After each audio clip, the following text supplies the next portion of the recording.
There are never-ending debates and discourses all over the internet from every practitioner out there about what the best treatment is. Often these debates get rather heated and eventually lead to hurling insults back and forth at each other, with no clear winner of what is actually the best treatment available. Many of these debates are full of biases, lots of feelings and emotions, but no real focus on the reality of what is going on. Remember that facts never care about your feelings. In this episode, I dive in deep about the criteria of what actually makes for the best treatment with real and objective data to allow you to properly judge if you are in fact providing the best treatment possible for your clients. I hope you enjoy the show, even if you get triggered by me challenging your belief systems in what you do.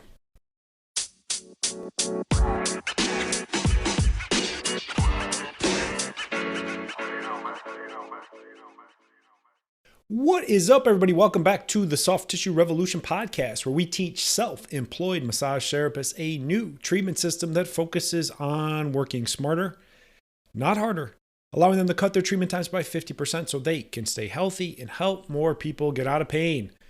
Dr. Matt Maggio here. Thank you so much for stopping by and checking out the show. Let's jump right into it. To successfully solve an injury, we must follow an order of operations, no exceptions, and also being able to determine what is the best treatment modality out there to solve and fix an injury.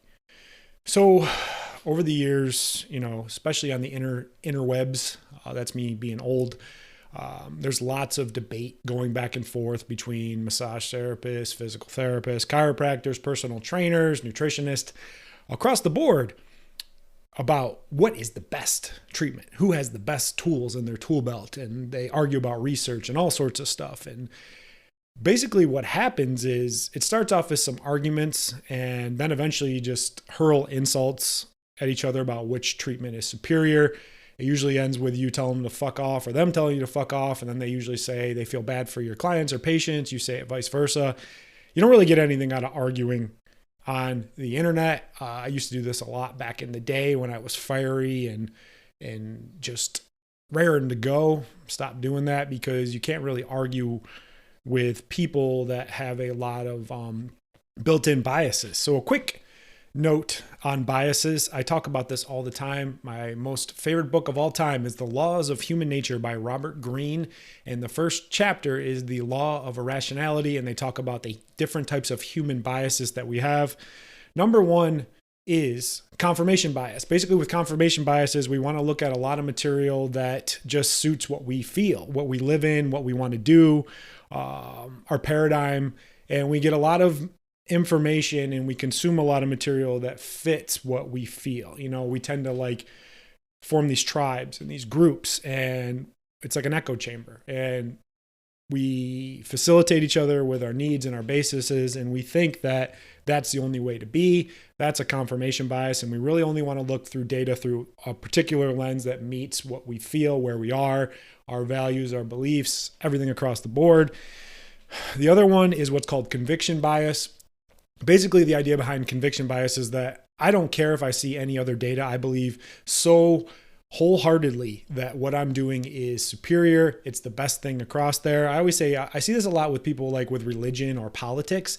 They think their way is the only way, and they don't want to hear any conflicting views across there, and they take it as a personal attack. They usually call you an asshole, not a true believer, tell you to fuck off, all of that stuff. So it's built into our DNA as humans to have these two types of biases. And this comes in a lot with what we do in our business and our practice and how we apply a technique or treatment. So what is the true definition of what treatment is? And I'm going to say this in regards to musculoskeletal injuries.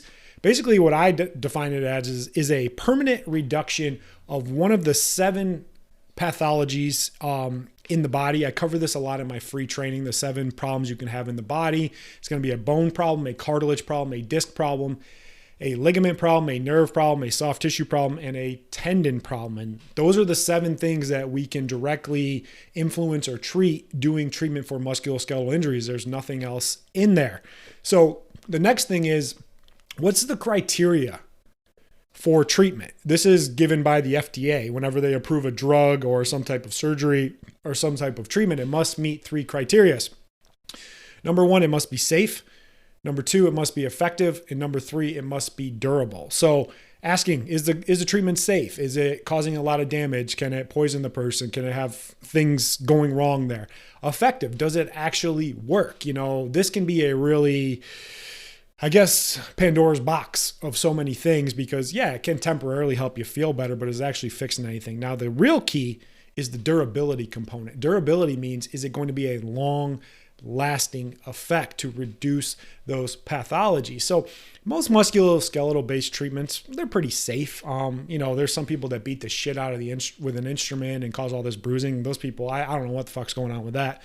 Effective, yeah, there's a lot of things you can do to temporarily feel better in the short term, but is it actually improving the function overall? The big key is the durable. What we want to see is that it's long lasting, more than just a day or two where they feel better. Is the tissue functioning better? Are they moving better? Are there functional based treatment? So the treatment that is the best is the one that does exactly what I said above. Is it reducing some of those pathologies? Bone, cartilage, disc, ligament, nerve, soft tissue, tendon.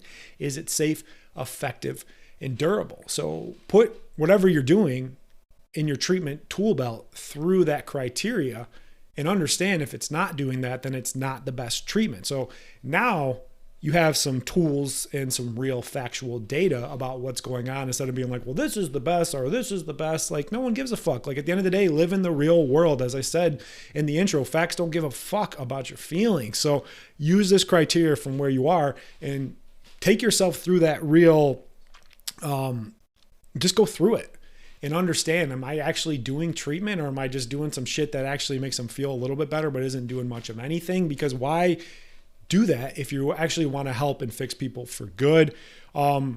So now that you know, or you think you know, you have your best treatment. You have to use it in the correct order or it will not work. So there's an order of operations to fixing any musculoskeletal injury, and they must be followed in order. You have to lay the foundation. Think of an injury where somebody comes in, and I'm speaking specifically to injury practitioners. I don't give a fuck if you want to do relaxation and stuff like that. I don't care about that, or recovery. I'm all about therapeutic and fixing problems. So that's who I'm talking to on this. Think of an injury as like a bad house. You have to tear it down. You have to repair the tissue.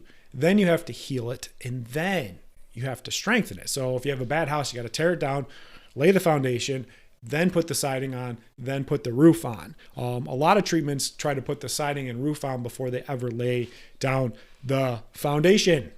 So order of operations, number 1, we must restore range of motion. Range of motion is limited in any type of injury, be it an acute injury or a chronic injury. I don't really like dealing with acute injuries in my own clinic because there's so many other factors going on there. I kind of want the body to have its inflammatory response and heal that tissue up before it gets bad.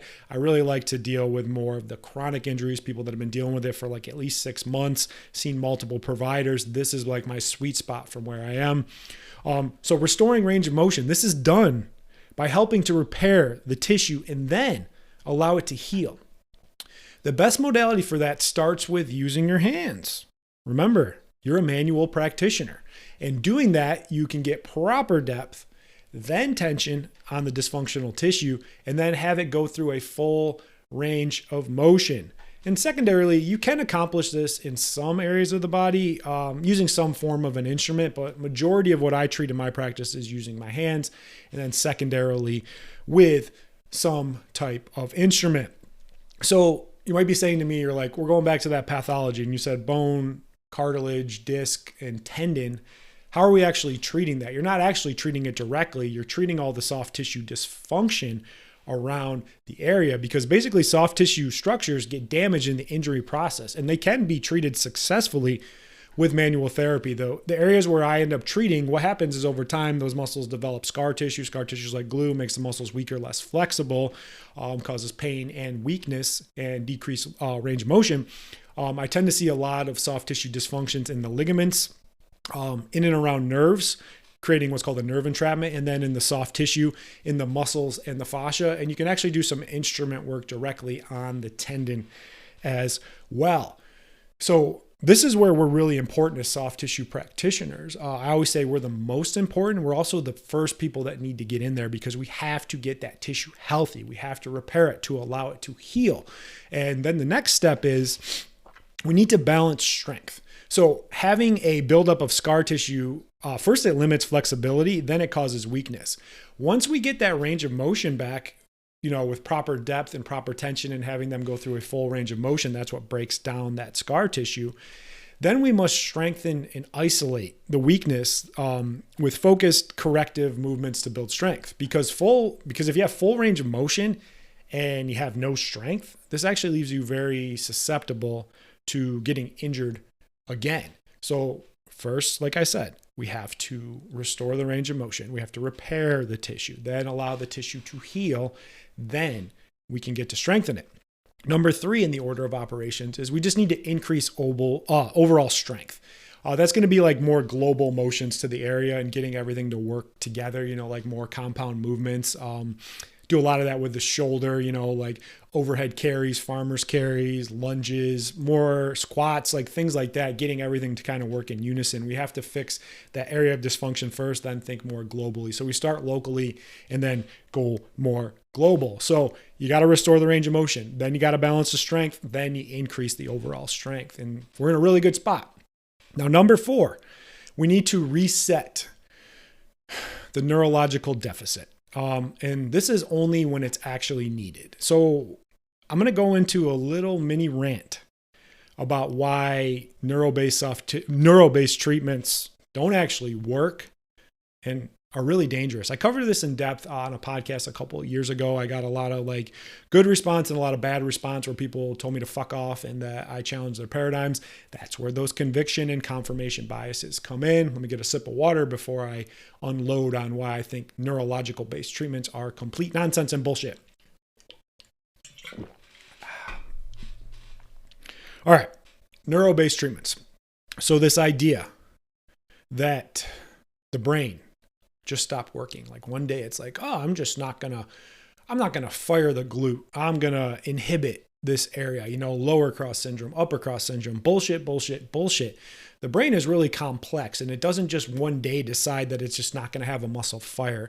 It's not firing for a reason because there is a problem further out that's causing an issue in there. The creator of the neurological based movement, Vladimir Yanda himself, said in his own research and own data, and a lot of neurological practitioners like to completely ignore this, it's a very inconvenient truth.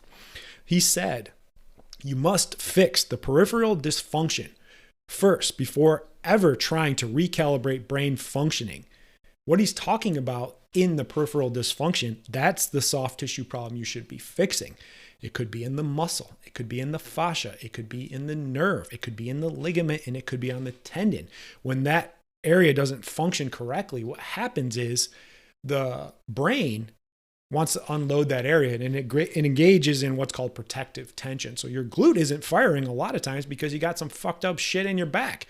You might have some damage to the disc. You got some scar tissue around the area. The sciatic nerve might be compromised. So this idea is like, we just got to get it firing. It's like, no, why the fuck isn't it firing? It's not firing because there's damage to the tissue. You got to fix the tissue damage first with your hands. You're a manual practitioner. So why do people feel better when they do neurological based treatment? I think it's a really big trick and it's a dangerous trick. So I'm going to get a little fancy here on the podcast. So in your body, in your spinal cord, you have this tract. It's called your lateral spinal thalamic tract. And basically what travels up there is 2 types of sensations. One is vibration and movement, and the other is pain and nociception of what's going on.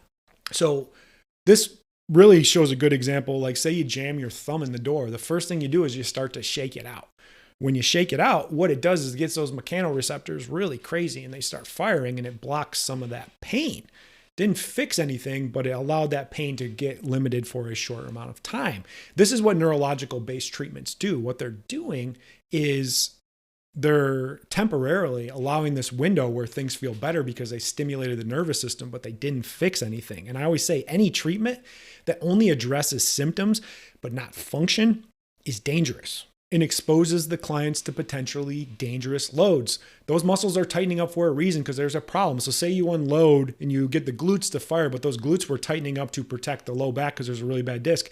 That client feels good for the day and they're like, you know what, I'm going to go and max out my deadlifts and, feel so fucking good. I'm going to go do it. And all they did was expose that tissue and they're even bigger, in a bigger, worse spot than they were when they started. And it's just garbage and it's bullshit. And those treatments don't do anything. They're not even treatment.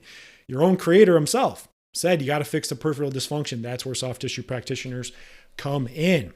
So in all honesty, I'd skip this step altogether, in some situations where there's like a traumatic brain injury or I don't know, they got like cerebral palsy or something like that. Neurological treatments can help. I tend not to play in that area because there's so many different factors and things going on there. So you can skip this step altogether. And honestly, if you're doing it first, I see a lot of neuro people are like, we just got to reset the nervous system. You're not doing treatment. And if that upsets you, I'm sorry that facts don't really give a shit about your feelings because you're not doing any treatment. You're just doing a fancy trick. And then they got to come back and do it all over again. And here you are thinking you're doing something fucking amazing. And all you're doing is fucking shit up. Yeah, there we go. So in your own practice as a soft tissue practitioner, you can easily do the first 2 steps in your own practice. Then I really recommend forming a relationship with like a personal trainer or a physical therapist to get the other part, that increasing overall strength, because your need kind of needs to be more focused on doing the important work of getting the tissue healthy and really being that first in line.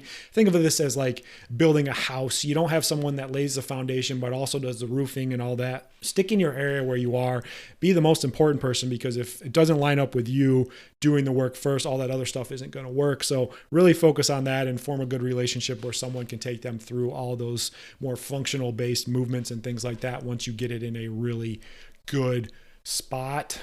So I think that's all I got. I kind of rambled on a little bit here, but I get so tired of people arguing over stupid shit that doesn't matter. And they're like, where's your research? And where's your research? And I'm like, the fuck are you people doing? You're like sitting here arguing on the internet. Obviously, nobody's fixing the client or helping them. And we wonder why the fuck we're in a pain pill epidemic, because people are getting shitty care and people aren't following the order of operations. Follow the order of operations. Treatment is important and it has to follow those right steps. And you as a soft tissue practitioner, the reason I created this whole movement, the soft tissue revolution, is because we have to clean up the front end of conservative care. We have to get quality hands-on soft tissue treatment first and get the tissue healthy so we can repair it and heal it. If we don't do that, all that shit isn't going to work. And then we wonder why the fuck people end up in surgery, pain pills, and injections that only make things worse.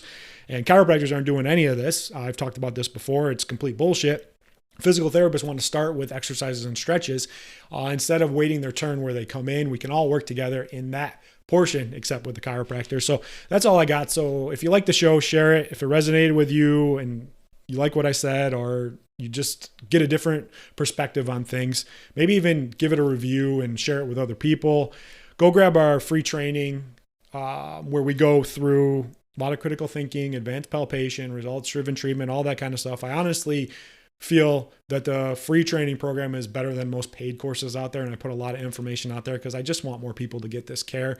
I don't have any like extra incentives to try to like make more money and do that. I just want you to be really good at what you do and help more people, because at the end of the day, they just need the better care. And if you go through the free training, you like what you see, then yeah, come take one of our CEU courses. They're available online and in person, and you can become the best of the best and get so damn good that people can't ignore you. Appreciate you guys listening to the show, and I'll see you on the next one. Bye. Thanks so much for listening. If you want help on the path to being able to double your income, all while working 50% less and being taken seriously as a healthcare provider, I have some great resources for you. Number 1, get access to our free training modules and introduction to my system, the Peak Method. Number 2, subscribe to our YouTube channel, The Soft Tissue Revolution. Links to all of this can be found in the show notes. Lastly, if you like the show, please leave us a 5-star review and share it with others that you know it could help.